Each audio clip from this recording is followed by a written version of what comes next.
أيا طالب العلم قم لا تنم فإن الزمان أيا طالب العلم قم لا تنم فإن الزمان انقضى ولم يجعل له عوجا قيما لينذر بأسا شديدا من لدنه ويبشر المؤمنين الذين يعملون الصالحات أن لهم أجرا حسنا ماكثين فيه أبدا.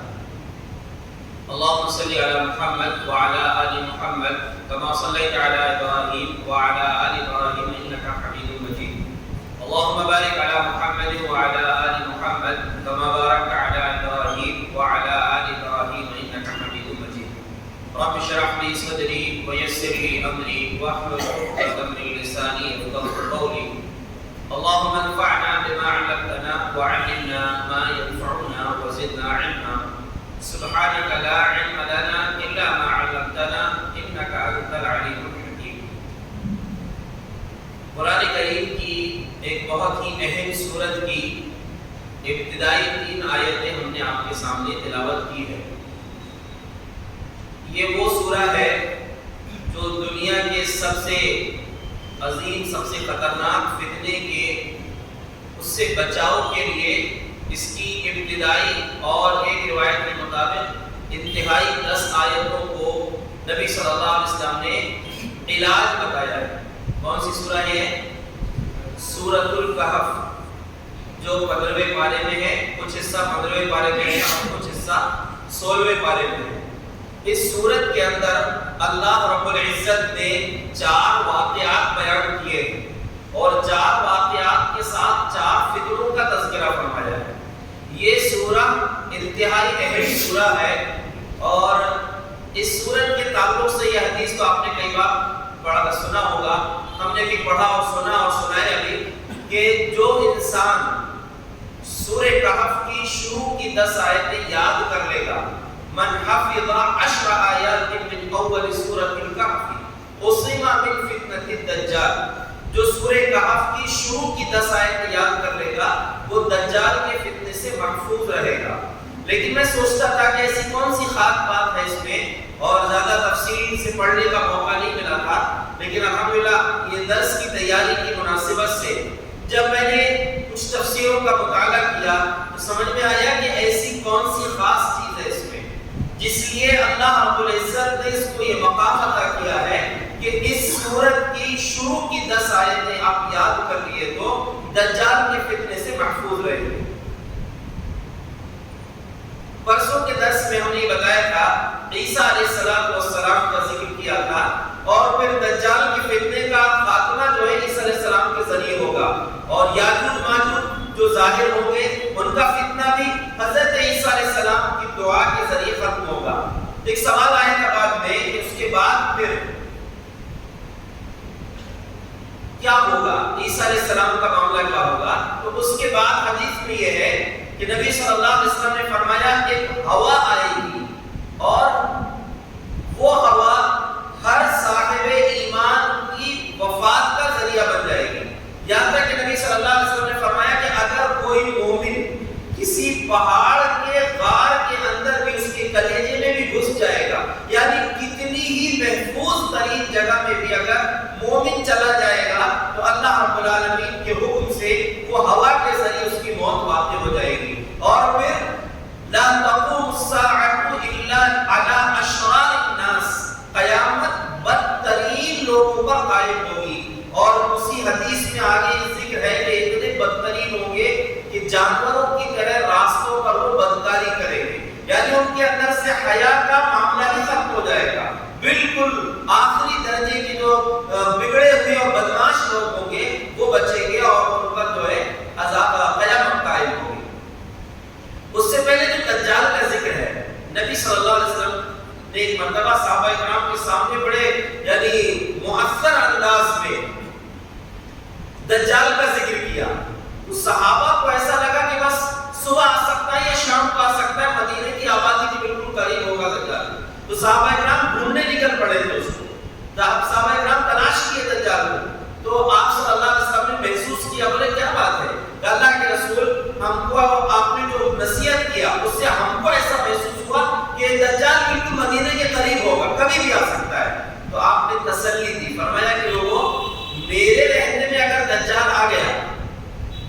کو ٹینشن لینے کی ضرورت نہیں، میں اس کا مقابلہ خود کر لوں گا۔ اور اگر میرے دنیا سے جانے کے بعد دجال آئے گا تو تم سورہ کہف کی ابتدائی 10 آیتیں یاد کر لینا، تم دجال کے فتنے سے محفوظ رہو گے۔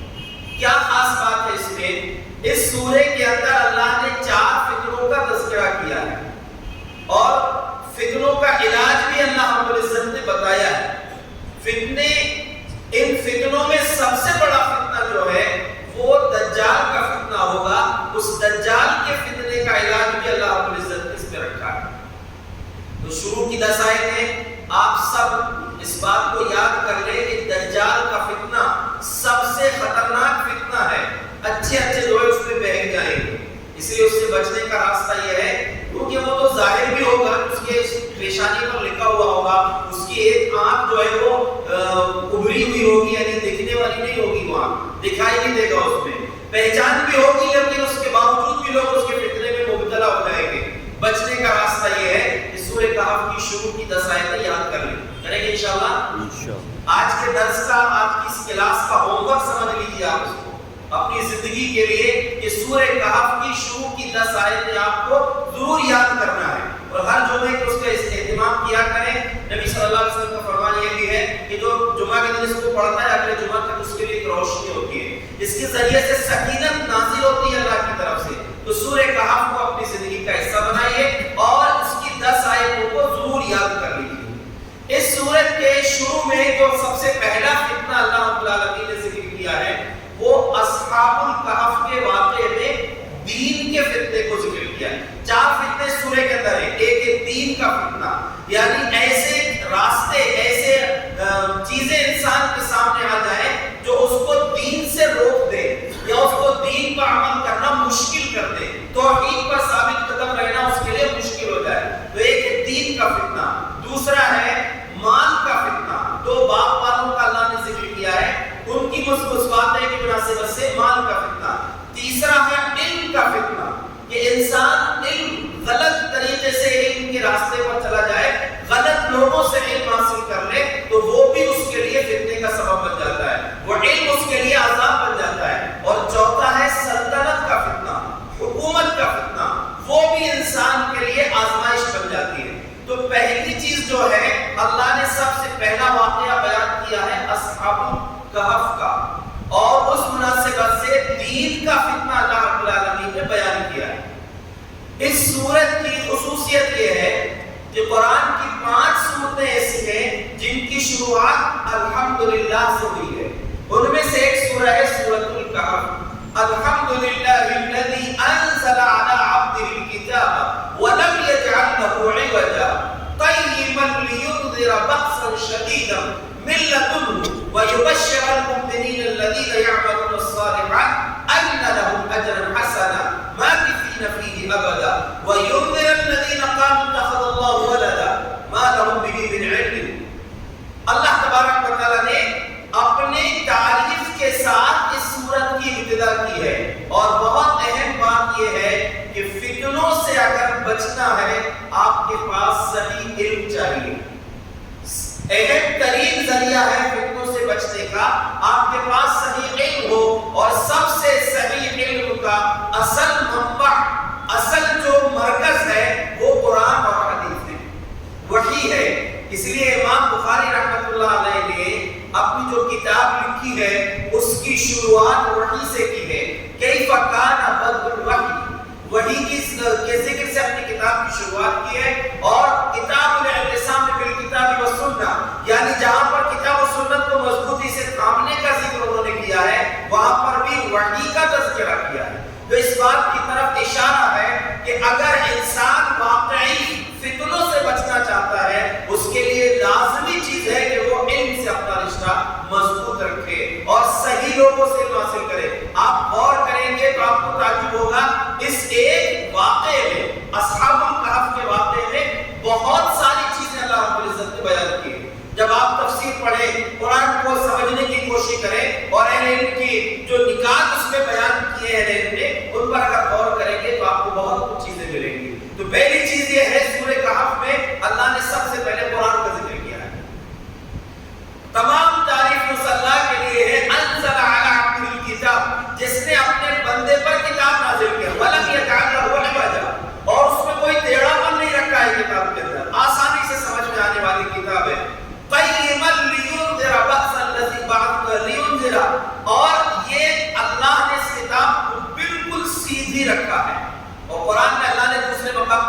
ان ھذا القرآن یہدی للتی ہی اقوم، یہ قرآن وہ راستہ دکھاتا ہے اپنے پڑھنے والوں کو جو سب سے سیدھا راستہ ہے۔ کیوں اللہ نے کتاب نازل کیا ہے؟ تاکہ جو لوگ اللہ رب العالمین کے حکم سے ڈرتے نہیں ہے، اللہ کو مانتے نہیں، ان کو ڈرا دیا جائے، سخت عذاب سے اللہ ڈرا دے، اور جو لوگ ایمان اور نیک عمل کرنے والے ہیں ان لوگوں کو اللہ رب العالمین بہترین ٹھکانے کی بشارت سنا دے۔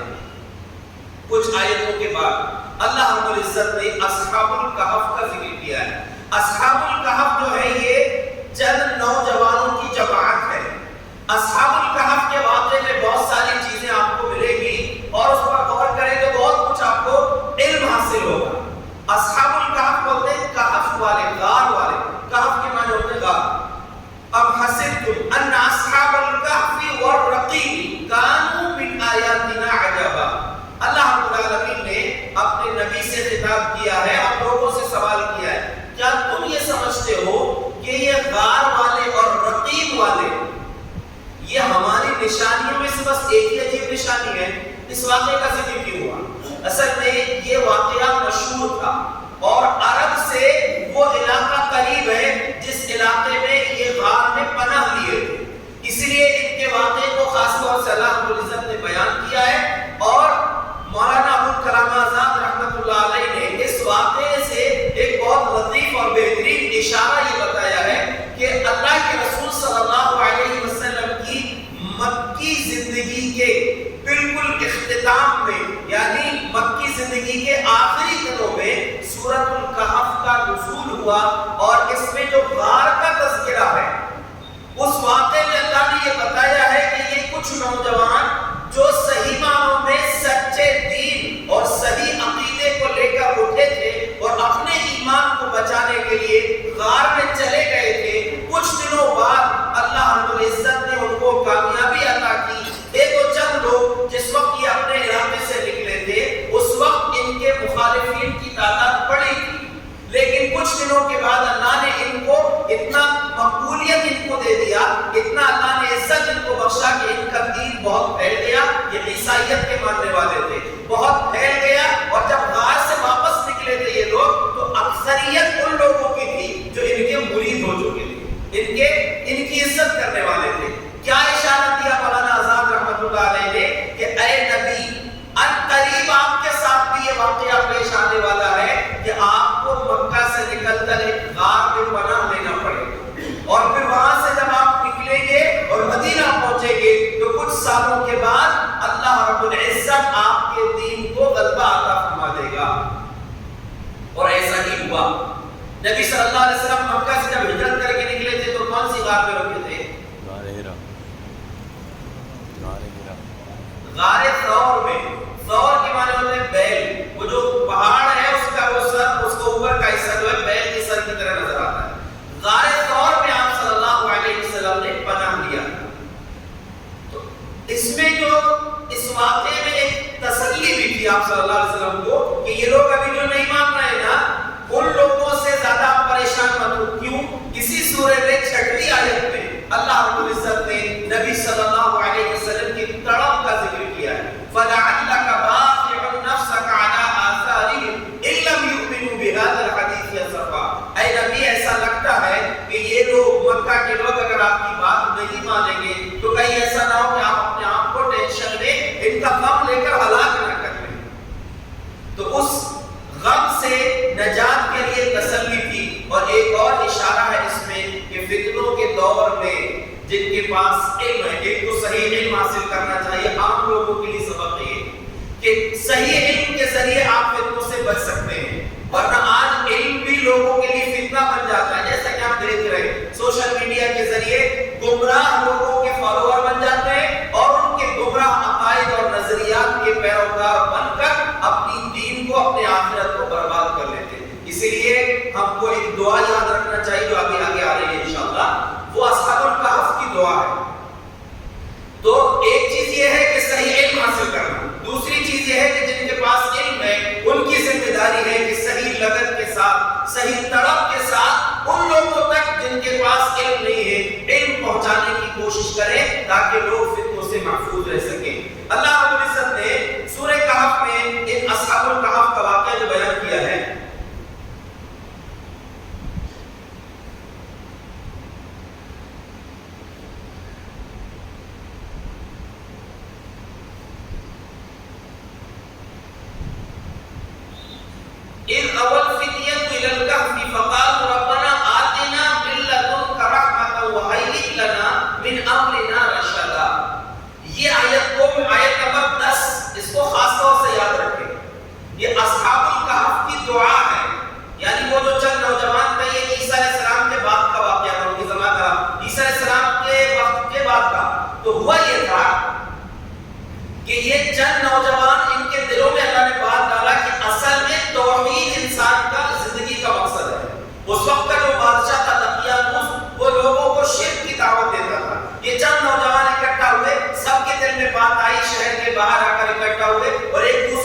بات کیا، کہا کہ دیکھو یہ میرے دل میں بات ہے، اللہ کی بات ہے، مجھے بھی ایسی لگ رہا ہے، یعنی آپس میں جب یہ مشورہ ہوا تو سب متفق ہو گئے کہ اصل انسانی زندگی کا مقصد جو ہے وہ توحید ہے۔ تو اس توحید کے لیے ان لوگوں نے ثابت کرنے کے لیے دعا کی، ربنا هب لنا من لدنك رحمة وهيئ ربنا آتنا من لدنك رحمة وهيئ لنا من امرنا رشدا۔ سورہ کہف کی یہ آیت نمبر 10 ہے، اور دیکھیے 10 آیت ہی نبی صلی اللہ علیہ وسلم نے بتائی ہے کہ دجال کے فتنے سے محفوظ رہنے کے لیے، اور اختتام کہا ہوا 10ویں آیت میں اس پر دعا پر، فتنوں سے بچنے کے لیے اہم ترین چیز جو ہے وہ دعا ہے۔ اس لیے ہر نماز میں تشہد میں نبی صلی اللہ علیہ وسلم جن چیزوں سے اللہ کی پناہ مانگتے تھے اس میں ایک چیز یہ بھی تھی، وَأَعُوذُ بِكَ مِن فِتْنَةِ الْمَسِيحِ الدَّجَّالِ، دجال کے فتنے سے پناہ مانگنا چاہیے۔ یہ دعا کس کو آج اکثر کیا ہوتا ہے، اللہم انی ظلمت نفسی ظلما کثیرا، یہ دعا یاد رہتی ہے لوگوں کو، تشہد کی دعا، لیکن یہ دعا سیکنڈ نمبر پر ہے۔ ابو بکر صدیق رضی اللہ عنہ نے نبی صلی اللہ علیہ وسلم سے پوچھا تھا کہ اللہ کی کوئی دعا سکھلائیے مجھ کو، تو آپ نے یہ دعا ان کو سکھلائی تھی، ورنہ اس سے پہلے جو دعا ہے اللہم انی اعوذ بک من عذاب القبر واعوذ بک من فتنۃ المسیح الدجال، یہ دعا اصل ہے۔ کس کس کو یاد ہے؟ اور جس کو یاد نہیں ہے شاید بہت کم لوگوں کو یاد رہتی ہے یہ دعا، آج یہ آپ کا ایک دوسرا ہوم ورک ہے کہ آپ کو یہ دعا یاد کرنا ہے انشاءاللہ۔ دعا کی کتاب لیجئے، روزانہ پڑھیے، دیکھیں ایک دو مرتبہ، کچھ دنوں میں انشاءاللہ ضرور یاد ہو جائے گی۔ اور بالخصوص جو نئی عمر کے لوگ ہیں وہ اس واقعے سے بھی سبق حاصل کریں کہ یہ واقعہ جوانوں کا ہے، تو آپ کو ضرور دعا یاد کرنا ہے اور 10 آیتیں بھی ضرور یاد کرنا ہے انشاءاللہ۔ سچ مچ والا انشاءاللہ بولیے، ہاں کریں گے نا، یقین کے ساتھ انشاءاللہ ضرور کریں اور یاد ہو جائے گی۔ تو دعا کا مطلب کیا ہے؟ لوگوں نے دعا کی ربنا آتنا من لدنک رحمہ، اے ہمارے رب ہم کو اپنی طرف سے رحمت عطا فرما، وہیئ لنا من امرنا رشدا، اور ہمارے لیے ہدایت کو آسان کر دے۔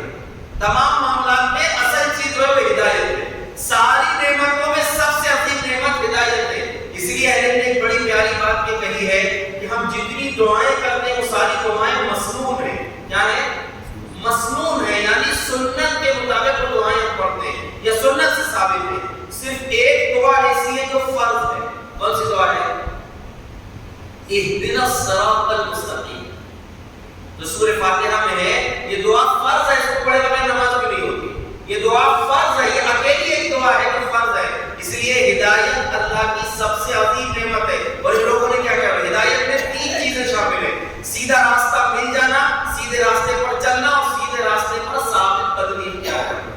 سیدھے راستے پر جمع رہے انسان، وہ اصل ہدایت کی نعمت ہے۔ تو یہ جو پہلا فتنہ ہے دین کا فتنہ، دین کے فتنے سے بچنے کے لیے اصل چیز یہ ہے کہ انسان ثابت قدم رہے اور صبر کا مظاہرہ کرے، اور دوسرا راستہ یہ ہے کہ انسان برے لوگوں سے اپنے آپ کو بچا کر رکھے۔ تو یہ جو نوجوان تھے، اچھا اس میں ایک اور بات کہی ہے، میں نے آپ کو کہا نا کہ بہت زبردست بات کیا ہے، آپ سنتے کئی بار ہیں اصحاب الکہف، لیکن اس کو غور کریں کہ اصحاب الکہف کا ایک سبق یہ بھی ہے کہ صحیح معنوں میں جو دین کو جلدی قبول کرتے ہیں وہ نوجوان ہوتے ہیں، یعنی جو بہت بوڑھے نہیں ہوئے، نوجوان سے مراد ایسا نہیں کہ بس کم عمر 20 25 18 20 سال کی عمر، یعنی وہ لوگ جو بہت زیادہ عمر کو نہیں پہنچے۔ نبی صلی اللہ علیہ وسلم کو نبوت 40 سال کی عمر میں ملی، اور آپ سے کم عمر کے لوگ زیادہ ایمان لائے تھے، بہت زیادہ عمر کے لوگ جو زیادہ ایمان نہیں لائے، یہ بھی لکھا ہے۔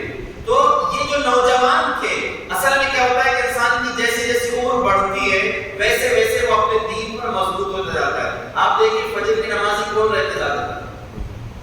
بزرگ رہتے ہیں نا، بوڑھے لوگ زیادہ رہتے ہیں، حالانکہ ہم لوگ نوجوان بھی رہتے ہیں، لیکن زیادہ عمر کے لوگ زیادہ تر رہتے ہیں فجر کی نماز میں، تو وہ اپنے دین پر مضبوط ہوتے جاتے ہیں۔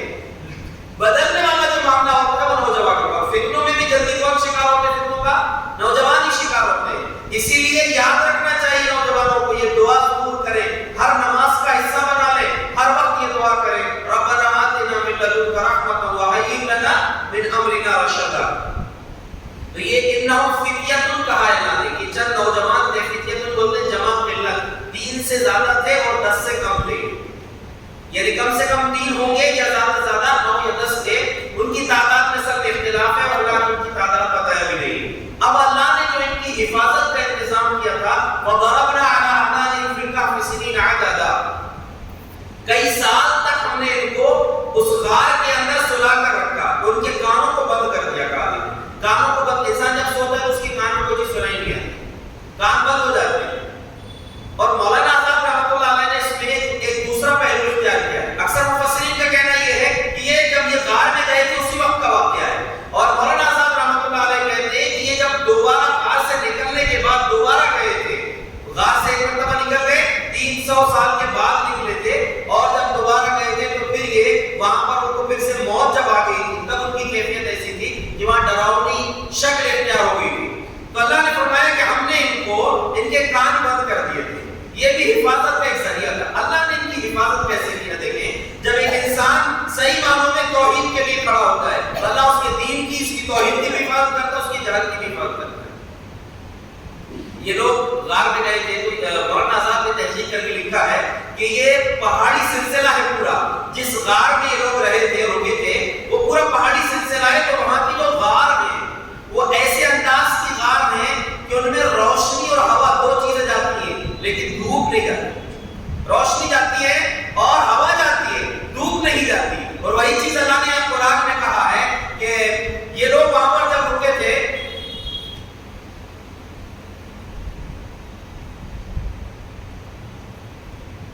اللہ نے ان کے دلوں کو مضبوط کر دیا تھا۔ وَرَبَطْنَا عَلَىٰ قُلُوبِهِمْ، ہم نے ان کے دلوں کو مضبوط کر دیا، یعنی جو توحید لے کر کھڑے ہوئے تھے یہ لوگ، تو ان کے دلوں کو مضبوط بھی کر دیا اور ان کو ان لوگوں کے فتنوں سے بچا لیا۔ جو بادشاہ تھا اس کے سامنے جب ان لوگوں کی خبر اصل بادشاہ کو ملی تھی، جب اکٹھا ہوئے تھے بادشاہ کے پاس پہنچائے گئے، تو بادشاہ کے سامنے انہوں نے اعلان کر دیا توحید کا، تو وہ ان کو قتل کرنا چاہتا تھا، تو یہ وہاں سے نکل کر شہر سے اس غار میں پناہ لیے تھے۔ اللہ رب العزت نے فرمایا ہم نے ان کے دلوں کو مضبوط کر دیا اور ان کی ہدایت میں اور اضافہ کر دیا تھا۔ ان لوگوں نے اعلان کیا ربنا رب السماوات والارض لن ندعو من دونه، ہمارا رب تو وہی ہے جو آسمان اور زمین کا رب ہے، ہم اس کے سوا کسی اور کو نہیں پکاریں گے۔ یہ ہماری قوم کے لوگ جو ہیں یہ دوسروں کو اپنا معبود سمجھ بیٹھے ہیں، جبکہ یہ لوگ بڑی گمراہی میں ہیں۔ اگر یہ کوئی دلیل پیش کرتے تو اچھی بات ہوتی۔ وَإِذِ اعْتَزَلْتُمُوهُمْ، آپس میں لوگوں نے بات کیا کہ جب تم لوگ یہاں سے ان سے الگ ہو چکے ہو اپنی قوم کے لوگوں سے، وَمَا يَعْبُدُونَ إِلَّا اللَّهَ، اور اللہ کے سوا جن کی یہ عبادت کرتے ہیں ان معبودوں سے بھی تم اپنا پلو جھاڑ چکے ہو، ان سے الگ ہو چکے ہو، فَأْوُوا إِلَى الْكَهْفِ، تو اب تم کسی غار میں پناہ لے لو، يَنشُرْ لَكُمْ رَبُّكُمْ مِنْ رَحْمَتِهِ، تمہارا رب تم پر اپنی رحمت کے دروازے کھول دے گا، وَيُهَيِّئْ لَكُمْ مِنْ أَمْرِكُمْ مِرْفَقًا، اور تمہارے ساتھ معاملہ نرمی کا اللہ رب العالمین کرے گا۔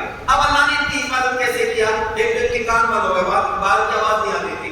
وَتَرَى الشَّمْسَ إِذَا طَلَعَتْ تَزَاوَرُ عَنْ كَهْفِهِمْ ذَاتَ الْيَمِينِ وَإِذَا غَرَبَتْ تَقْرِضُهُمْ ذَاتَ الشِّمَالِ وَهُمْ فِي فَجْوَةٍ مِّنْهُ، اللہ نے ان کی حفاظت کیسے کیا؟ دیکھیں 300 سال سے زیادہ یہ لوگ سوئے رہے۔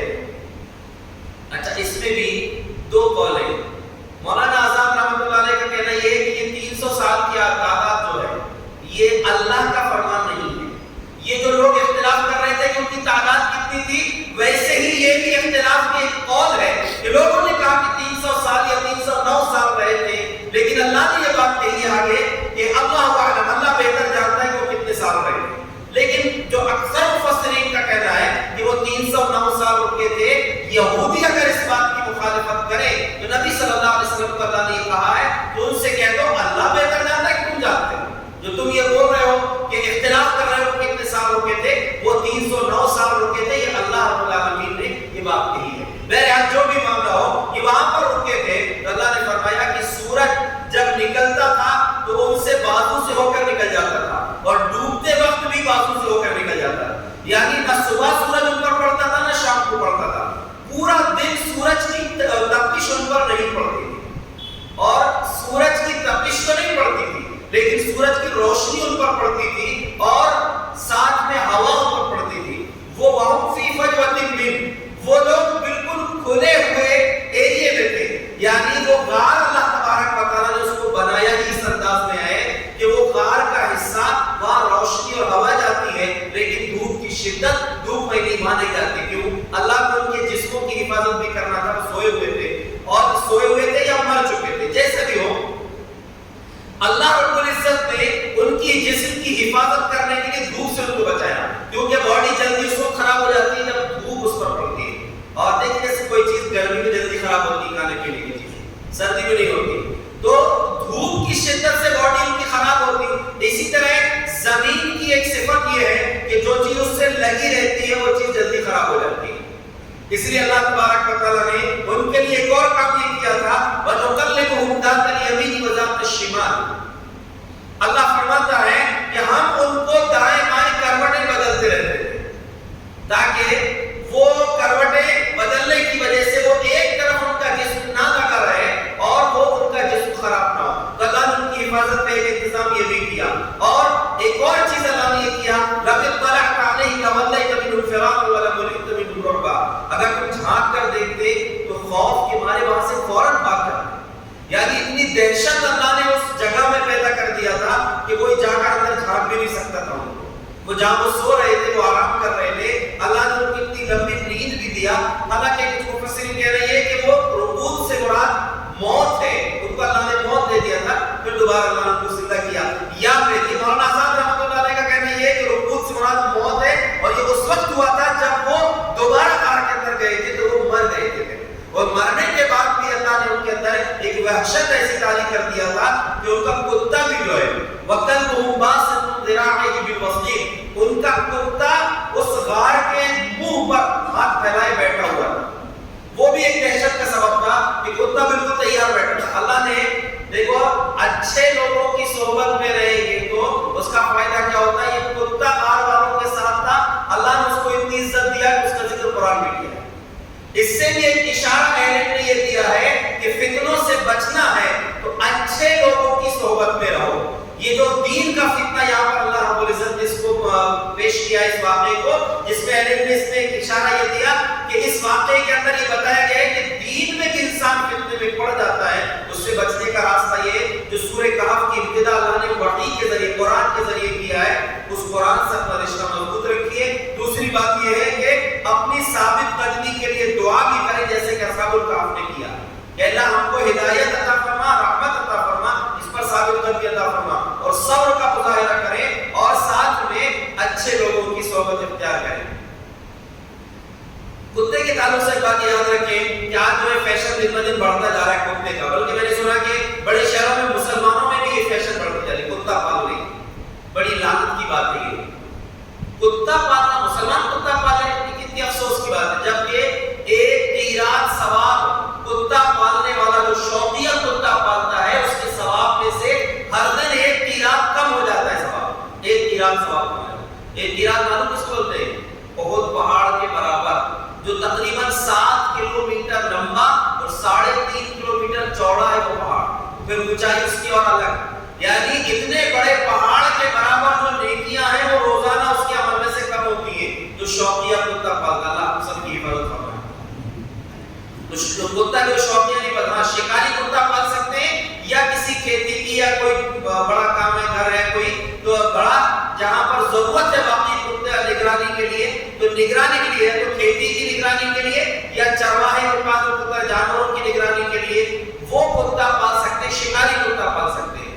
لیکن اور شکاری کتے سے ایک چیز بھی یاد رکھیں کہ کتا جو شکار کے لیے پالا جاتا ہے، اس کو سکھایا جاتا ہے، سکھایا جاتا ہے، وہ خیانت نہیں کرتا. اس کو اگر بسم اللہ کہہ کے چھوڑے کتے کو اور اس نے جانور کو پرندے کو پکڑ لیا اور مار دیا تو اس مرے ہوئے جانور یا پرندے کو آپ کھا سکتے ہیں. شرط یہ ہے کہ بسم اللہ کہہ کے آپ نے چھوڑے، اور بسم اللہ کہہ کر آپ نے چھوڑا لیکن آپ کے کتوں کے ساتھ اور کتے اس میں دوڑ گئے تو پھر آپ نہیں کھا سکتے، کیونکہ آپ نے اپنے کتے پر بسم اللہ پڑھا تھا. اسی طریقے سے آج جو شکار کے طریقے ہیں، جو بندوق سے شکار کیا جاتا ہے، تیر سے شکار کیا جاتا ہے، اس میں اگر بسم اللہ کہہ کر مارے ہیں اور جانور مر گیا تو آپ اس کو کھا سکتے ہیں، اس میں کوئی حرج نہیں. بسم اللہ کہہ کر شرط ہے بسم اللہ کہہ کے آپ نے گولی چلائی ہو یا تیر چلائی ہو تو اس کو استعمال کر سکتے ہیں. لوگ اس میں بھی شک کرتے، لوگوں کا دل نہیں مانتا. یہ قرآن اور حدیث کی بات ہے. اگر آپ کا دل نہیں مانتا وہ آپ کی بات ہے، لیکن شریعت نے اس بات کی اجازت دیا. تو وہ کتے کے ذکر سے بات آگے چل گئی. کتے کا ذکر بھی اللہ نے قرآن میں کر دیا اچھے لوگوں کی صحبت کی وجہ سے. آخری بات جو ہے آج کے درس کے لیے کہ اللہ رب العزت نے اس واقعے کے بعد ایک بڑی اہم بات یہ کہی ہے نبی صلی اللہ علیہ وسلم سے کہ وَاصْبِرْ نَفْسَكَ مَعَ الَّذِينَ يَدْعُونَ رَبَّهُم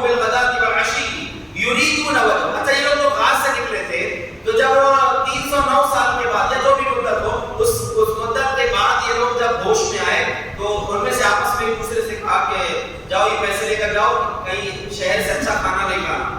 ازکا لفظ اس میں. اس سے ایک بات کہیے کہ آپ کے کھانے کے مینیو میں حلال چیز ہونا چاہیے. ازکا یعنی پاکیزہ چیز وہی ہوگی جو حلال ہے. حرام چیز پاکیزہ نہیں ہو سکتی.